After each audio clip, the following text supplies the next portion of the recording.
এটা ইনপুট পাইছিলোঁ যে আমাৰ মানস ৰাষ্ট্ৰীয় উদ্যানৰ পৰা তেনেকৈ এটা মনিটৰ লিজাৰ্ড মানে ধৰি লৈ পেলাই যোৱা এনেকুৱা খবৰ এটা আমি পাইছিলোঁ।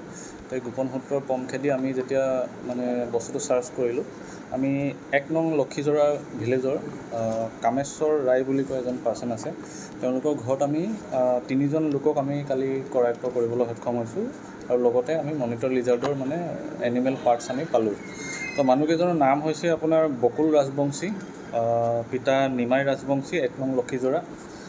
এজন হৈছে আপোনাৰ প্ৰশান্ত ৰাজবংশী, পিতা অনুধৰ ৰাজবংশী, ভিলেজ 1 নং লক্ষীজোৰা। আৰু এজন আপোনাৰ কামেশ্বৰ ৰায়, ভগেশ্বৰ ৰায়ৰ পুত্ৰ, তেখেতৰ ঘৰো 1 নং লক্ষীজোৰা। এই 3জনক আমি অন দ্য স্পট মনিটৰ লিজাৰ্ডৰ সৈতে আমি কালি একেলগত তেখেতক ধৰিবলৈ আমি সক্ষম হৈছিলোঁ। তেওঁলোকে মানাহ ৰাষ্ট্ৰীয় উদ্যানৰ বাউণ্ডেৰীৰ পৰা অলপ সোমাই ভিতৰৰ পৰাই এইটো ধৰিছে বুলি তেওঁলোকৰ সোধ-পোছ কৰোঁতে আমি কথাটো গম পালোঁ।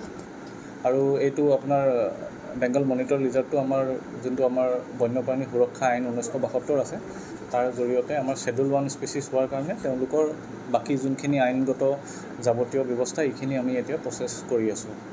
বৰ্তমান সময়লৈকে তেনেকুৱা নাম অহা নাই, কিন্তু হ'লেও আমি ট্ৰাই কৰি আছোঁ যাতে যদি নেক্সাছটোত আৰু কোনোবা মানুহ আছে তেওঁলোককো আমি অতি সোনকালে কৰায়ত্ব কৰি যাতে আমি উচিত শাস্তি দিব পাৰোঁ।